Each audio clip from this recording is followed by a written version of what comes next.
মহাশিবরাত্রি ২০২৫ কবে পড়েছে? ২৬শে ফেব্রুয়ারি না ২৭শে ফেব্রুয়ারি? শিবরাত্রি পূর্ণাঙ্গ সময়সূচি জেনে নেওয়া যাক।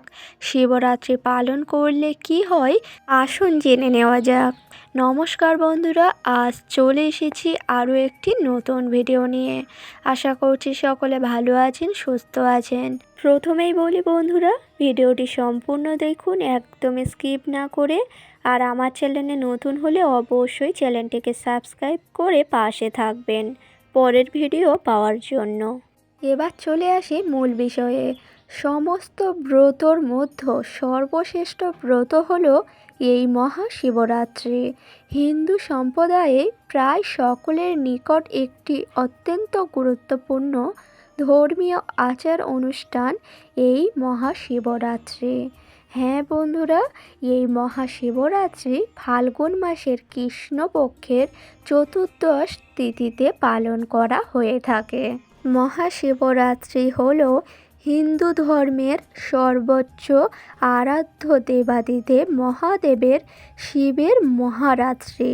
শুধুমাত্র ভারতবর্ষ নয়, বিশ্বের বিভিন্ন কোটি কোটি মানুষ এই মহাশিবরাত্রি পালন করে থাকেন। আর এই মহাশিবরাত্রি শুধু মহিলারা নয়, যে কেউ এই জাগ্রত মহাশিবরাত্রি করতে পারে। কিন্তু প্রশ্ন হলো, কেন মহাশিবরাত্রি পালন করা হয়? আজ এই ভিডিওর মাধ্যমে আমি আপনাদেরকে বলে দেব। এবার বলি বন্ধুরা, এবছর 1431 বঙ্গাব্দ 2025 সালে এই মহাশিবরাত্রি কবে পড়েছে এবং কখন পড়েছে, কোন সময় মহাশিবরাত্রির জন্য আদর্শ সময়, এই সমস্ত কিছু এই ভিডিওর মাধ্যমে আমি আপনাদেরকে বলে দেব। চলুন আসা যাক মূল বিস্তারিত বিষয়ে, যে এবছর মহাশিবরাত্রি 1431 বঙ্গাব্দ 2025 সালে কবে পড়েছে। এই বছর মহাশিবরাত্রির তিথি থাকছে মূলত দুদিন। আগামী 26শে ফেব্রুয়ারি 13ই ফাল্গুন বুধবার এবং পরের দিন 27শে ফেব্রুয়ারি 14ই ফাল্গুন বৃহস্পতিবার। শিবরাত্রি মূলত পালন করা হয় চতুর্দশীর তিথিতে।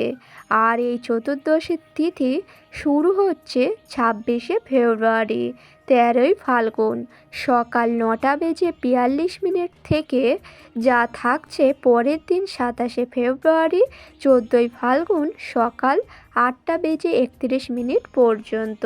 সেই কারণে এবছর মহাশিবরাত্রি বুধ এবং বৃহস্পতিবার মূলত এই দুই দিনকেই ধরা হচ্ছে।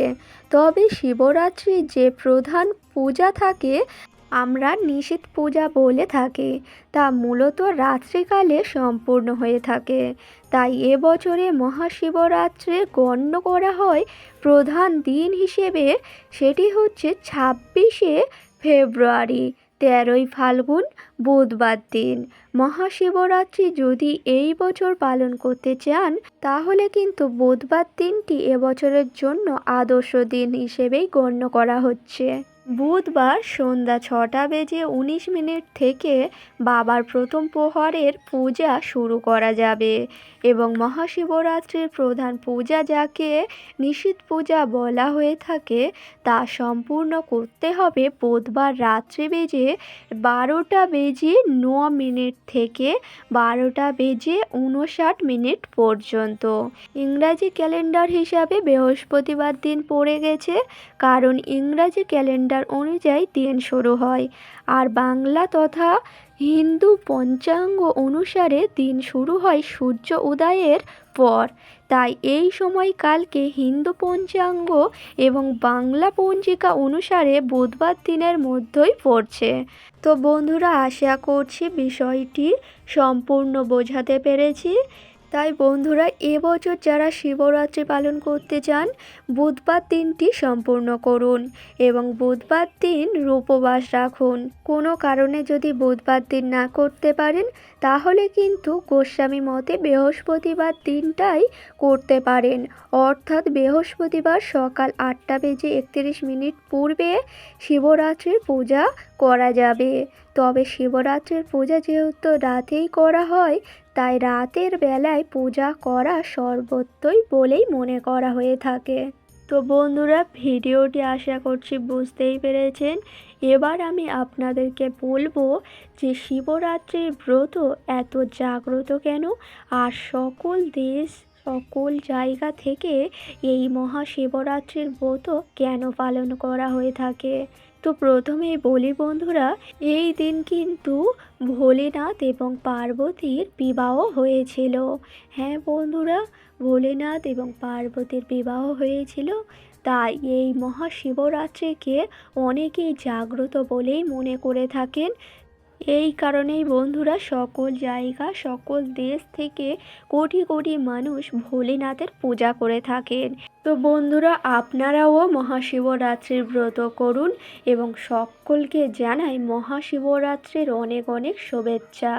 হ্যাঁ বন্ধুরা, মহাদেবের পূজা আরাধনা কিন্তু অত্যন্ত শুভ একটি পূজা এবং ব্রত। আপনারা কিন্তু অবশ্যই করে মহাশিবরাত্রির দিন ভোলেনাথ পার্বতীর পূজা ব্রত অবশ্যই করুন। দেখবেন আপনাদের জীবন থেকে সকল বাধা বিপত্তি ভোলেনাথের আশীর্বাদে সমস্ত কিছু দূর হয়ে যাবে। হ্যাঁ বন্ধুরা, যে সকল ব্যক্তিরা ভোলেনাথের পূজা অর্চনা করে থাকে তাদের জীবন থেকে সকল বাধা বিপত্তি ভোলেনাথের আশীর্বাদে দূরে সরে যায়। এই কারণে আপনারা কিন্তু অবশ্যই করে মহাশিবরাত্রির ব্রত পালন করুন। আর হ্যাঁ বন্ধুরা, এই মহাশিবরাত্রির জাগ্রত পূজা শুধু মহিলারা নয়, যে কেউ পূজা করতে পারে। ছেলে মেয়ে বাচ্চা সবাই এই পূজা ব্রত পালন করতে পারে। এই কারণে বন্ধুরা এটা ভাববেন না যে এই পূজা বা ব্রত শুধু মহিলারা পালন করে থাকে, এটা কিন্তু নয়। এই পূজা যে কেউ পালন করতে পারে।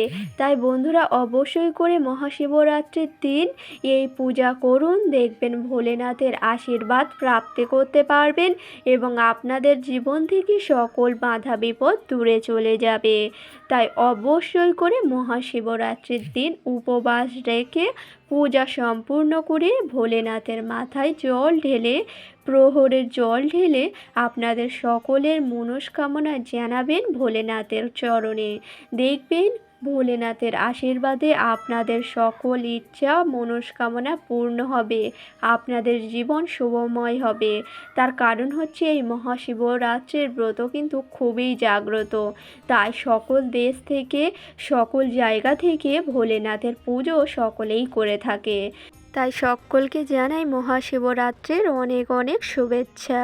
ভিডিওটি ছিল আজ এই পর্যন্ত। ভিডিওটি ভালো লাগলে লাইক করবেন, শেয়ার করবেন, কমেন্টে লিখে যাবেন হর হর মহাদেব এবং আমার চ্যানেলে নতুন হলে অবশ্যই চ্যানেলটিকে সাবস্ক্রাইব করে পাশে থাকবেন পরের ভিডিও পাওয়ার জন্য।